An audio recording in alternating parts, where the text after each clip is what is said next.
فاضل بریلوی رحمۃ اللہ علیہ فرماتے ہیں کہ قیامت میں منظر اس طرح کا ہوگا کہ نبی پاک ہمارے آگے آگے چلیں گے اور ہمیں اللہ کی رحمت کی خوشخبری سناتے جائیں گے، اور جب حضور یہ خوشخبریاں سنائیں گے تو حضور کے لبہائے مبارکہ سے پھول گریں گے اور ہم ان کو اٹھاتے جائیں گے۔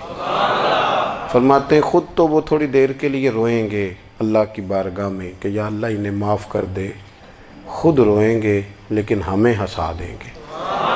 پیش حق مجدہ شفاعت کا سناتے جائیں گے، آپ روتے جائیں گے پر ہم کو ہنساتے جائیں گے، اور باغ جنت میں محمد صلی اللہ تعالی علیہ وسلم، باغ جنت میں محمد مسکراتے جائیں گے، پھول رحمت کے گریں گے ہم اٹھاتے جائیں گے، حشر تک ڈالیں گے ہم پیدائش مولا کی دھوم، اور مثل فارس نجد کے قلعے گراتے جائیں گے۔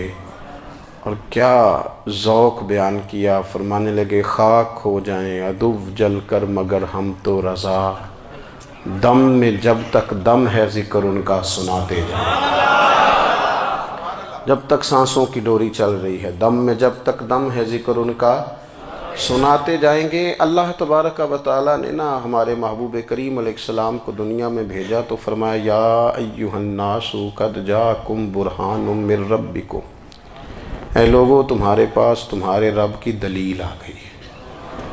اللہ تبارک و تعالیٰ نے محبوب پاک علیہ السلام کو سراپا دلیل بنا کے بھیجا۔ باقی انبیاء کرام علیہم السلام کے پاس بھی اپنی نبوت کے دلائل کے طور پر بے شمار معجزات تھے، اور حضور کریم علیہ السلام کے تو پورے وجود کو ہی اللہ نے معجزہ بنایا ہے۔ اور نبی پاک صلی اللہ تعالیٰ علیہ وآلہ وسلم کی نبوت کی دلیلیں، حضور کے رسالت کے مستحکم دلائل جگہ جگہ آپ کو ملیں گے۔ سب سے پہلی چیز تو یہ سمجھنے والی ہے کہ نبی پاک علیہ السلام نے جس چیز کو سب سے پہلے اپنی نبوت کی دلیل کے طور پر بیان فرمایا وہ حضور کا کردار ہے، سیرت ہے، عمل ہے، حضور کا لوگوں کے ساتھ رویہ ہے۔ نبی پاک علیہ السلام کی تبلیغ کے 3 دور ہیں۔ ایک تو حضور نے اپنے قول سے تبلیغ فرمائی، وہ 40 سال کی عمر سے محبوب نے اعلان فرمایا اور تبلیغ کی، اور ایک نبی پاک صلی اللہ تعالیٰ علیہ وسلم بالواسطہ حضور کی تبلیغ ہے جو آج تک جاری ہے۔ امت کے علماء، مشائخ، مبلغین حضور کے دین کو آگے پھیلا رہے ہیں، تو دراصل یہ بھی تبلیغ رسول پاک علیہ السلام ہی کی تبلیغ۔ اور ایک حضور کی تبلیغ کا دور ہے، حضور کی پیدائش سے لے کر ولادت مبارکہ سے لے کر حضور علیہ السلام کے اعلان نبوت تک۔ اس دوران نبی پاک نے جو تبلیغ فرمائی ہے وہ اپنے کردار سے فرمائی ہے۔ عرب کا وہ معاشرہ جو بڑا میلا کچیلا گدلا ہو چکا تھا، جس کے اندر سراسر مادہ پرستی کا زور تھا، جس کے اندر لوگ انسانوں کی خرید و فروخت کرتے تھے، جس کے اندر بیٹیوں کو زندہ دفن کر دیتے تھے، جس کے اندر جو آدمی جتنا زیادہ مضبوط ہوتا تھا اتنا زیادہ لٹیرا بن جاتا تھا، اس معاشرے کے اندر رسول کریم علیہ السلام نے 40 سال گزارے، اور اس طرح گزارے کہ جو بیگانے بھی تھے وہ بھی کہا کرتے تھے یہ صادق ہیں، یہ امین ہیں۔ اور جب حضور نے اعلان نبوت کیا تو فرمایا، یہ قرآن مجید کے لفظ ہے، فرمایا فَقَدْ لَبِثْتُ فِيكُمْ عُمَرًا مِّن قَبْلِهِ أَفَلَا تَعْقِلُونَ، میں تمہارے بیچ عمر کا ایک حصہ گزار چکا ہوں، تمہیں عقل نہیں ہے، شعور نہیں ہے۔ نبی کریم علیہ السلام نے اپنے کردار کو، اپنے عمل کو اپنی نبوت کی دلیل کے طور پر بیان فرمایا۔ وہ تو حضرت حلیمہ بھی فرماتی ہیں نا، جب میں نبی کریم علیہ السلام کو اپنے گھر لے گئی تو میرا اپنا بچہ بھی دودھ پیتا تھا، 2 میرے بیٹے ہو گئے، ایک میری یہ نسبی اولاد اور حضور میری رضائی اولاد۔ تو کہتی ہیں جب میں کریم محبوب علیہ السلام کو اپنے سینے سے لگاتی تھی تو حضور میرے ایک پستان سے دودھ پیتے تھے اور دوسرا اپنے بھائی کے لیے چھوڑ دیا کرتے تھے۔ یہاں سے رسول کریم علیہ السلام نے کردار کے ذریعے تبلیغ، اور پھر اعلان نبوت سے پہلے ایک تنظیم عرب کے جوانوں پر، عرب کے سرداروں پر مشتمل بنائی گئی، جس میں نبی کریم علیہ السلام نے بڑا حصہ لیا سرکار نے، اور بڑے اہم لوگوں کو شعور حضور نے عطا فرمائے، وہ اس جماعت کا فیصلہ تھا کہ ہم سارے جوان، سارے بڑے لوگ ملیں گے۔ یہ حضور کے اعلان نبوت سے پہلے کی بات ہے، ہم بڑے لوگ ملیں گے، کسی بڑے کو کسی چھوٹے پر ظلم نہیں کرنے دیں گے، کسی آدمی کو کسی غریب کا حق نہیں کھانے دیں گے۔ حضور علیہ السلام نے نا اپنے کردار سے، اپنے عمل سے، اور آپ کا جو عمل ہوتا ہے نا وہ اصل ہوتا ہے۔ ایک ہوتا ہے آپ کوئی بات کرتے ہیں اور ایک ہوتا ہے کہ آپ کوئی عمل کرتے ہیں۔ آپ جب عمل کرتے ہیں تو عمل کے ذریعے بھی لوگوں تک بات پہنچتی ہے کہ دراصل آپ کا اٹھنا بیٹھنا چلنا پھرنا کیا ہے۔ میرے رسول کریم علیہ الصلاۃ والسلام کا اٹھنا بھی ایک نبی کا، بیٹھنا بھی ایک نبی کا، بات کرنا بھی ایک نبی کا، معاملات زندگی کرنا بھی ایک نبی کا، لین دین کرنا بھی ایک نبی کا۔ ایک شخص کہتے ہیں میں نے اعلان نبوت سے پہلے حضور علیہ السلام سے کوئی چیز خریدی تھی اور میں نے عرض کیا تھا آپ یہاں تشریف رکھیں، میں پیسے لے کے آتا ہوں، میں 3 دن کے بعد آیا۔ دیکھو یہ بات کرنی کتنی آسان ہے، بولنی کتنی آسان ہے، پر 3 دن یہاں میرے بھائی کو کسی شخص کو 2 گھنٹے انتظار کرنا پڑ جائے تو لوگ کہتے ہیں الانتظار اشد من القتل، یہ تو قتل سے زیادہ تکلیف والا معاملہ ہے منتظر رہنا کسی کا۔ کہتے 3 دن کے بعد میں آیا تو میرے رسول کریم وہیں تشریف فرمایا، بس اتنا فرمایا یار تم نے مجھے بڑی تکلیف میں ڈال دیا، 3 دن ہو گئے یہاں رکے ہوئے۔ تو حضور نے اپنے کردار کو، اپنے عمل کو، اپنے معاملات کو سب سے پہلے اپنی نبوت کی دلیل کے طور پر پیش کیا۔ کسی نے کیا خوب کہا تھا کہ جو تیری جان کے دشمن ہیں وہ بھی کہتے ہیں، وہ جو تیری جان کے دشمن ہیں، بظاہر تو آئے ہیں نا ہجرت کی رات جان لے لے، لیکن امانتیں حضور کے گھر میں رکھی ہوئی ہیں، امانتیں کاشانہ نور پہ پڑی ہیں۔ وہ جو تیری جان کے دشمن ہیں وہ بھی کہتے ہیں کہ امین تو ہے اور صداقت کی آبرو تو ہے، امین بھی تو ہے، صداقت کی آبرو تو ہے۔ تو پہلے کردار، پھر دوسری بات، اللہ تعالیٰ نے اپنے محبوب علیہ الصلاۃ والسلام کو اپنا مطلق نائب بنا کر، اپنا محبوب اعظم بنا کر، ویسے ہی سارے انسانوں کے بارے میں کہا وَإِذْ قَالَ رَبُّكَ لِلْمَلَائِكَةِ إِنِّي جَاعِلٌ فِي الْأَرْضِ خلیفہ، میں زمین میں اپنا نائب بنانے والا ہوں۔ لیکن حضور علیہ السلام تو محبوب ہے نا، حضور کی نیابت تو محبوبیت کے درجے پر فائز ہے۔ تو رسول پاک کو رب کریم نے اس طرح کا بنا کے بھیجا کہ حضرت عبداللہ ابن رواحہ رضی اللہ تعالیٰ عنہ بیان فرماتے ہیں کہ اگر حضور کوئی معجزہ نہ بھی دکھاتے، نبی کریم علیہ السلام سے کوئی اعجاز لوگ نہ بھی دیکھتے، تو محبوب کا تو چہرہ ہی اس طرح کا تھا، لوگوں نے دیکھتے جانا تھا اور کلمہ پڑھتے جانا تھا۔ لیکن باوجود اس کے میرے رسول پاک کا اعجاز یہ ہے، کمال یہ ہے کہ حضور کبھی اشارہ کر دیں تو چاند 2 ٹکڑے ہو جائے، کبھی دعا مانگ دیں تو ڈوبا ہوا سورج واپس آ جائے، کبھی محبوب گزرنے لگیں تو پتھر آپ پر سلام پڑے، کبھی حضور پہاڑ پر چڑھ جائیں تو پہاڑ وجد میں آ کر جھومنے لگیں، محبوب کا کبھی نماز پڑھاتے ارادہ بن جائے تو اللہ تعالیٰ قبلے کا رخ ہی تبدیل فرما دے۔ کیا خوبصورت سوچ ہے اور کیا نظریہ دیتے ہیں بریلی کے امام، فرماتے ہیں اجابت کا جوڑا عنایت کا صحرا دلہن بن کے نکلی دعائے محمد، اور اجابت نے جھک کر گلے سے لگایا بڑی ناز سے جب دعائے محمد۔ دیکھو خدا کی رضا چاہتے ہیں دو عالم، خدا چاہتا ہے رضائے محمد صلی اللہ تعالی علیہ وسلم۔ اور ایک مقام پہ فرماتے ہیں نائب دست قدرت پہ لاکھوں سلام، نائب دست قدرت پہ لاکھوں سلام۔ تو اللہ تعالیٰ نے نبی پاک صلی اللہ تعالی علیہ وسلم کو جو اعجاز۔ پھر ایک اور بات، حضور امی ہیں، دنیا میں آ کر محبوب نے کسی سے پڑھا ہی نہیں، میرے محبوب نے جتنا پڑھا ہے رب کریم سے ہی پڑھا ہے۔ الرحمن علم القرآن خلق الانسان، رحمان نے قرآن سکھایا پھر انسان بنایا۔ اللہ تبارک و تعالیٰ کی بارگاہ کرم سے حضور نے لیا۔ رسول کریم امی ہیں، یہ بھی حضور کی نبوت پر ایک بڑی دلیل۔ دیکھو ایک ہوتا ہے کوئی آدمی بچپن سے ہی کسی چیز سے شغف رکھے اور جب اس کی عمر بڑی ہو جائے تو کہتے ہیں اس کا تجربہ بڑا ہو گیا ہے، یہ پہلے کچھ شعر کہتا تھا، کوئی ادبی جملہ کہتا تھا، تو اب اس کی یہ کام کرتے کرتے عمر بڑی ہو گئی ہے تو رسوخ حاصل ہو گیا۔ 40 سال کی عمر مبارک تک نبی کریم نے ایک شعر بھی نہیں کہا۔ حضور علیہ الصلوۃ والسلام نے کبھی کوئی ایسی بات، ویسے تو حضور کی ہر بات حکمت والی، لیکن جس کو عرب کے لوگ اپنے لہجے میں شاعری یا اپنے لہجے میں ادب کہتے تھے، وہ حضور نے بیان نہیں فرمایا۔ لیکن جب 40 سال کی عمر میں اعلان نبوت کیا تو پھر بڑے بڑے فصیح و بلیغ، بڑے بڑے سیانے طفیل بن عمر کہتے ہیں کہ اس شخص کو بھی میں نے دیکھا جسے بڑا ناز تھا اپنی فصاحت اور بلاغت پر، اور جب وہ حضور کے پاس آیا اور اس نے آ کے کچھ باتیں کی تو محبوب خاموشی سے سنتے رہے، اور جب وہ چپ کر گیا تو میرے کریم نے صرف سورہ فاتحہ پڑھی۔ کبھی اٹھتا تھا، کبھی بیٹھتا تھا، کبھی غور کرتا تھا، کبھی دائیں جاتا تھا، کبھی بائیں جاتا تھا، پھر کہنے لگا بتاؤ نا کلام کس کا ہے؟ فرمایا اس رب کا، اس رب کا، اس رب کا جس کا میں رسول بن کے آیا ہوں۔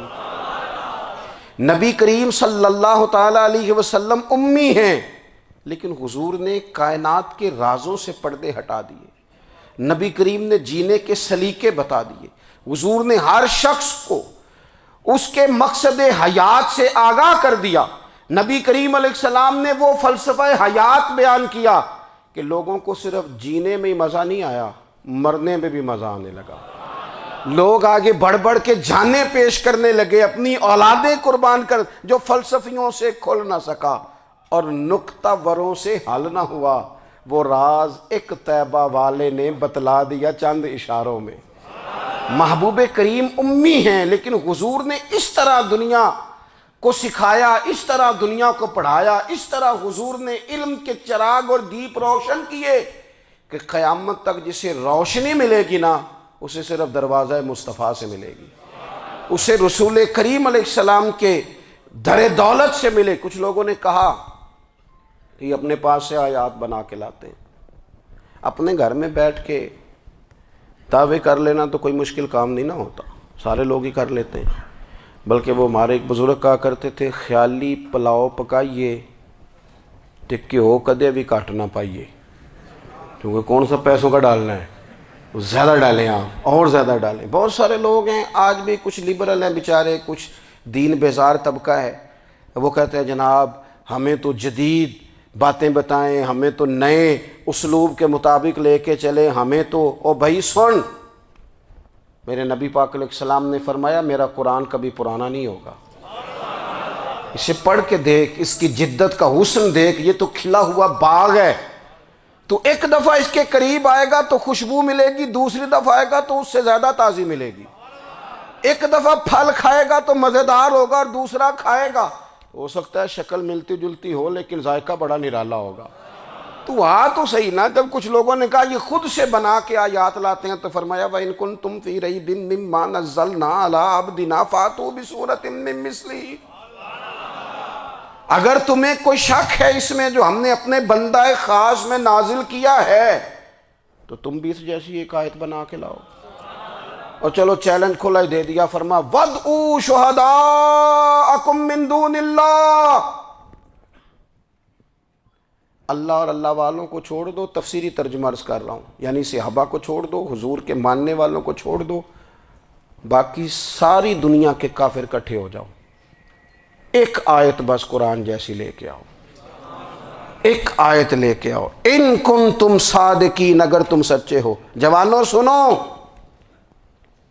کہا ایک آیت، اور یہ چیلنج آج تک قرآن مجید کا موجود ہے، آج تک وَإِن كُنتُمْ فِي رَيْبٍ مِّمَّا نَزَّلْنَا عَلَىٰ عَبْدِنَا فَأْتُوا بِسُورَةٍ مِّن مِّثْلِهِ، تم قرآن کے مقابلے کی ایک صورت لے کے آؤ اور سارے حمایتی اکٹھے کر لو اپنے، ان کنتم صادقین، اگر تم سچے ہو۔ جواب تو ادھر سے آنا تھا نا، لیکن کائنات کے رب نے جواب بھی خود دیا، فرمایا فَإِن لَّمْ تَفْعَلُوا وَلَن تَفْعَلُوا، اگر تم نہ لا سکے، اور فرمایا تم لا سکتے بھی نہیں، اگر تم نہ لا سکے اور تم لا سکتے بھی، نہ خنجر اٹھے گا نہ تلوار تم سے، یہ بازو میرے آزمائے ہوئے ہیں، وَلَن تَفْعَلُوا، تم لا بھی نہیں سکتے، فَاتَّقُوا النَّارَ الَّتِي وَقُودُهَا النَّاسُ وَالْحِجَارَةُ، پھر اس آگ سے ڈر جاؤ جس کا ایندھن آدمی اور پتھر ہے۔ اعدت للکافرین، بنائی کافروں کے لیے، بنائی مومنوں کے لیے تو رب نے جنت بنائی ہے۔ اعدت للکافرین، یہ دوزخ اللہ نے کن کے لیے بنائی ہے؟ اعدت للکافرین کہتا ہے کافر کے لیے بنایا۔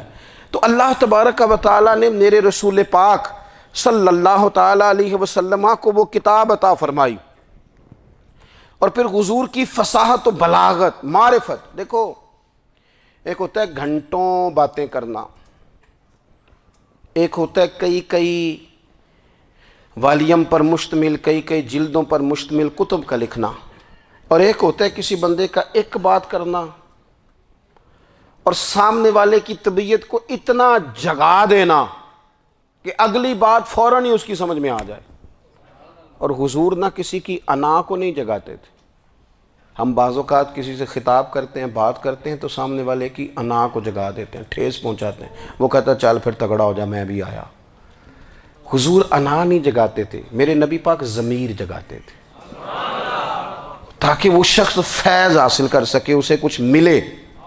نبی کریم کا جو انداز تکلم ہے وہ اس طرح کا ہوتا تھا کہ انسان خود بخود کھل اٹھتا تھا کہ مطلب یہ بات ہونے کیا لگی ہے، مطلب حضور کیا فرمانے لگے۔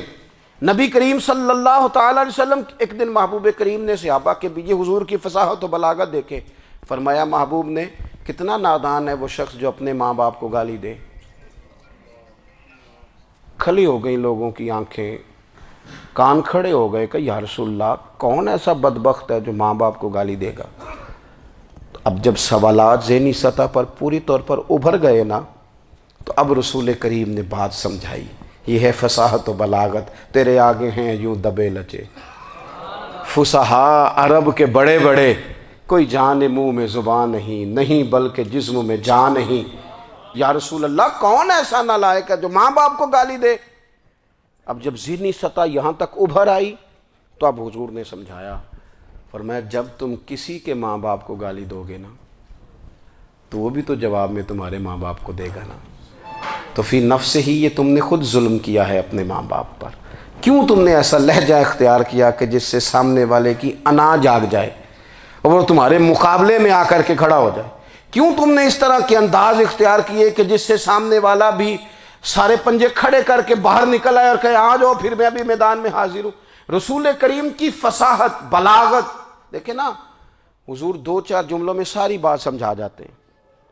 ایک حدیث پاک اگر ہماری سمجھ میں آ جائے، ایک روایت نبی پاک صلی اللہ تعالیٰ علیہ وسلم نے فرمایا خوبصورت مسلمان وہ ہے جو بے مقصد باتوں کو چھوڑ دے۔ لو اس سے پوری زندگی سجائی جا سکتی ہے، ایک جملے سے پوری زندگی سواری جا سکتی ہے، کوئی لمبی چوڑی باتوں میں جانے کی ضرورت نہیں۔ کہا خوبصورت مسلمان یہ ہے جو بے مقصد باتوں کو چھوڑ دے، لا یعنی باتوں کو، کیا کہتے ہیں ہمارے دیہات کے لوگ، جڑے پنڈ جانا نہیں ادھر راہ پوچھنے دی۔ لیکن آج کل لوگ باز آندے، یعنی جس بات کا بالکل تعلق نہیں نا وہ بات بھی کرتے جاتے ہیں، جس کا شعبہ ہی نہیں وہ بھی چھلانگ لگا کے اس میں آ جاتا ہے۔ ہم اپنا وقت ضائع کرتے ہیں، اپنی صلاحیتیں ضائع کرتے ہیں، اپنا نقصان کرتے ہیں۔ ہم اپنا کام صحیح کر کے نہیں کرتے اور دوسری ساری دنیا کو ٹھیک کرنا چاہتے ہیں۔ او بھائی آپ جس جگہ جس شعبے سے تعلق رکھتے ہیں آپ اپنے معاملات میں مضبوطی پیدا کریں۔ حضور نے اپنی فصاحت کے ساتھ، بلاغت کے ساتھ لوگوں کو قائل کیا، اور قرآن مجید کی تاثیر کا یہ اثر میرے کریم رسول نے دکھایا کہ رات کو جب حضور بیٹھ کے قرآن پاک پڑھتے تھے نا، جب یاسین والے نبی خود یاسین کی تلاوت کریں، جب طٰہٰ والے محبوب خود طٰہٰ کی تلاوت کریں، غور کرو نا، جب مدثر والے محبوب خود ان جملوں کو ادا کریں، یعنی جن کے بارے میں آیت آئی ہے جب وہی یہ آیت پڑھیں کہ اِنَّا أَعْطَيْنَاكَ الْكَوْثَرَ، یعنی جن کا ذکر ہو رہا ہے جب وہ یہ بات کریں کہ یا ایھا النبی انا ارسلناک شاہدا ومبشرا ونذیرا لتؤمنوا باللہ ورسولہ وتعزروہ وتوقروہ وتسبحوہ بکرۃ واصیلا، جن کے بارے میں آیت آئی ہے جب وہ یہ کہہ رہے ہوں کہ ورفعنا لک ذکرک، جب وہ کہہ رہے ہوں والضحیٰ واللیل اذا سجا، ذرا اس کیفیت کو دیکھیں جب محبوب خود پڑھ رہے ہوں، اور جو حضور پر آئی ہیں اس کا ذائقہ، اس کا لطف، اس کا انداز بھلا کیا ہوگا۔ حضور جب رات کو پڑھتے تھے نا قرآن پاک، تو جو پکے کافر تھے نا، ابو جہل جیسے لوگ، وہ بھی جھاڑیوں میں چھپ چھپ کے مدینے والے کی تلاوت سنا کرتے تھے، حضور کی تلاوت سنا کرتے تھے۔ یہی بہتر ہے کہ پردوں میں وہ پردہ پوش رہے، وہ اگر پردے ہٹا دے تو کسے ہوش رہے۔ رسول کریم علیہ السلام کی تلاوت کا سننا، قریب جانا، یہ اعجاز ہے۔ حضرت فاروق اعظم کہتے ہیں میں طبیعت کا بڑا ڈاڈا تھا، مزاج کا بڑا سخت تھا، زندگی ہمیشہ ڈٹ کر گزاری، باتوں پر کھڑا رہنا آتا تھا، پر جب میری بہن نے مجھے چند آیتیں سنائی نا تو میں تڑپ ہی گیا۔ کروں آیا سا مار مقامنے نو، ہن مینو مار دے لے چلو، اوے متے عمر دی عمر برباد ہو جائے جتھے عمر سوار دے لے چلو۔ یہ اعجاز ہے رسول کریم صلی اللہ تعالیٰ علیہ وسلم پر نازل ہونے والی کتاب کا۔ پھر حضور نے خبریں دی، نبی پاک نے خبریں دی۔ حضور نے فرمایا روم فتح ہوگا، وہ ہوا۔ نبی کریم علیہ السلام نے فرمایا شام فتح ہوگا، تو شام فتح ہوا۔ فرمایا ایران فتح ہوگا، تو ایران فتح ہوا۔ سراقہ بن مالک کہتے ہیں ایک گاؤں پر بھی مسلمانوں کی حکومت نہیں تھی، ایک گاؤں پر۔ حضور مکہ مکرمہ سے نکل رہے تھے، مدینہ طیبہ تشریف لے جا رہے تھے، ابھی راستے میں تھے، میں 100 سرخ اونٹوں کے لالچ میں معاذ اللہ حضور کو گرفتار کرنے پہنچ گیا۔ محبوب نے حکم دیا، حضور کا معجزہ میں نے آنکھوں سے دیکھا، میرا گھوڑا زمین میں دھستا چلا گیا، میں نے معافی مانگی، حضور نے معاف کر دیا۔ میں نے سمجھا اچانک ہو گیا ہے۔ یہ منوانا بھی بڑا مشکل کام ہے۔ شجر و حجر پہچان گئے، انسان کی نظروں میں شاکی رہا۔ یہ کچھ ایسے لوگ ہیں جن کو منوانا توبہ توبہ، ماننے کو تیار نہیں، دیکھ دیکھ کے بھی ماننے کو تیار ہے نہیں، ماننے کو تیار ہی نہیں۔ کہتے ہیں کہ میں نے پھر چاہا آگے بڑھنا، تو پھر زمین کے اندر میرے گھوڑے کے پیر دھنسنے لگے، پھر معافی مانگی۔ کریم تیرے معاف کرنے کی ادا پہ بھی قربان جائیں۔ یہ نہیں فرمایا کہ تو بار بار یوں ہی کرتا ہے، فرمایا معافی مانگتا ہے، جا میں نے معاف کیا۔ کہتے ہیں 3 دفعہ میں آگے بڑھا، 3 دفعہ حضور نے معاف کیا تو مسکرا کے فرمانے لگے تو یہاں مجھے گرفتار کرنے آیا ہے، وہ کیسر روم کا علاقہ فتح ہوگا۔ وہ کنگن جو پہنتا ہے نا ہاتھوں میں، بادشاہ کے کنگن معروف ہیں، وہ تیرے ہاتھوں میں آئیں گے۔ اللہ کرے آپ سمجھیں۔ یہ جو لوگ ڈری ڈری سہمی اور ہمارے بچے مایوسی کی معاذ اللہ باتیں کرتے ہیں، وہ دیکھیں حضور کس طرح کی گفتگو فرماتے ہیں۔ ابھی ایک گاؤں پر بھی اسلام کی حکومت نہیں، لیکن حضور کا خبر دینے کا انداز۔ کریم فرمانے لگے وہ کیسر روم کے جو کنگن ہوں گے وہ تیرے ہاتھوں میں آئیں گے۔ جناب سراقہ بن مالک فرماتے ہیں کہ میں مسلمان ہو گیا، حضور کا وصال ہو گیا، کنگن نہیں آئے۔ حضرت ابوبکر صدیق کا وصال ظاہری ہو گیا، کنگن نہیں آئے۔ جناب عمر کا دور آ گیا، سراقہ بوڑھے ہو گئے۔ کوئی بندہ پوچھتا نا کہ اب تو عمر ڈھل گئی ہے، زندگی کا پتہ نہیں، کہنے لگے نہیں میں نہیں جاتا، جب تک کنگن نہیں آتے اسرائیل کوئی نہیں آئیں گے، کیونکہ ساڈے نبی دی زبان ساڈے واسطے قرآن۔ جو دن کو کہہ دیا دن ہے تو دن نکل آیا، جو شب کو کہہ دیا شب ہے تو رات ہو کے رہی، اور خدا نے ان کی زبان کو وہ اختیار دیا، جو نکلی منہ سے ان کے وہ بات ہو کے رہی۔ اور فاضل بریلوی کا تو انداز ہی پھر انوکھا ہے نا، وہ تو کہتے ہیں وہ زبان جس کو سب کن کی کنجی کہیں، جس کو سب کن کی کنجی کہیں، اس کی نافذ حکومت پہ لاکھوں سلام۔ کہنے لگے نہیں آتے حضرت اسرائیل، فکر نہ کرو، بوڑھے ہو گئے تھے، نکلنا گھر سے بند کر دیا تھا، حضرت عمر کا دور تھا، کنگن آ گئے۔ حضرت فاروق اعظم نے ان کے پوتوں سے، نواسوں سے، بچوں سے کہا جاؤ بلا کے لاؤ، کہا دادا جان بوڑھے ہیں، فرمایا تم کان میں کہہ دینا کنگن آ گئے، پھر تم دیکھنا تو صحیح۔ پھر حضرت سراقہ آئے، حضور نے جو خبریں دیں، نبی پاک علیہ السلام نے جو گزشتہ قوموں کے احوال بیان کیے، اور پھر میرے نبی پاک علیہ السلام نا دنیا میں عزتیں دینے آئے، عزتیں۔ یہ مزاج ہمیں کم کرنا چاہیے، یہ جو ہم ساری زندگی اس کام میں لگا دیتے نا، کسی کو نیچا کیسے دکھانا ہے، یہ انداز حضور نے نہیں ہمیں دیا۔ اب دیکھو حضور تشریف لائے تو ہمیں پتہ چلا کہ حضرت یوسف جیسا سونا کوئی نہیں، حضور تشریف لائے تو ہمیں پتہ چلا کہ حضرت داؤد جیسی خوبصورت آواز کسی کی نہیں، حضور تشریف لائے تو ہمیں پتہ چلا کہ جناب عیسیٰ علیہ السلام کا فقر اختیاری کس طرح کا تھا، محبوب تشریف لائے تو ہمیں پتہ چلا کہ حضرت موسیٰ کا جلال کس طرح کا تھا۔ یہ تو حضور آئے تو نبی پاک علیہ السلام نے اس کی بھی عظمت بیان کی، اس کی بھی شان بیان کی، حضور نے بتایا کہ ابو بکر صدیق کی شان کیا ہے، فاروق اعظم کا مرتبہ کیا ہے، عثمان غنی کی حیا کیا ہے، مولا علی کی شجاعت کیا ہے، اہل بیت نبوت کی عظمت کیا ہے۔ حضور آئے عزتیں دینے، ماں کو عزت دی مدینے والے رسول نے، کہا جس کا باپ راضی ہو گیا اس کا رب راضی ہو گیا۔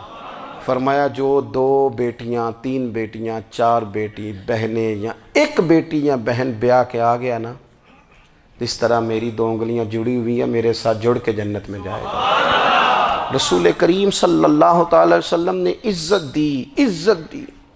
حضور عزتیں دینے، کوئی اعزاز نہیں، ان پڑھ بندہ ہے، سادہ ہے، غریب ہے، مزدوری کرتا ہے، ہاتھوں پہ چھالے، یا رسول اللہ اس کا بھی کوئی اعزاز ہے؟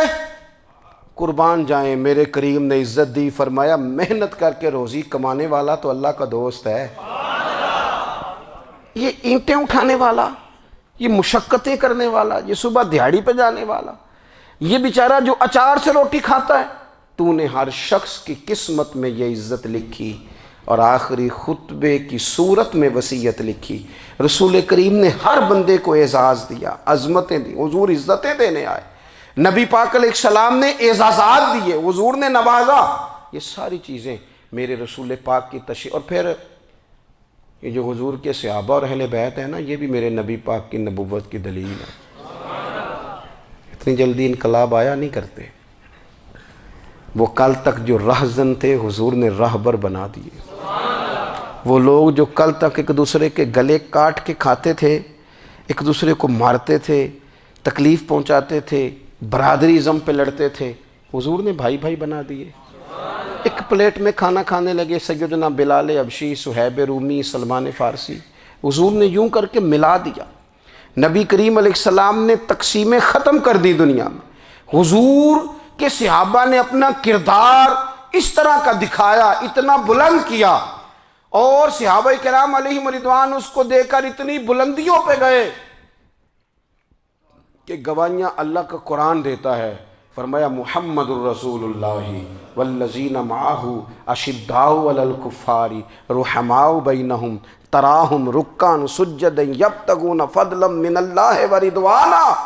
فرمایا یہ جو میرے محبوب کے ساتھ والے ہیں کافروں پر سخت ہیں، آپس میں نرم دل ہیں، تم جب بھی انہیں دیکھو گے سجدے کرتے دیکھو گے، رکوع کرتے دیکھو گے، تم انہیں دیکھو گے اللہ کی رضا کے متلاشی ہیں۔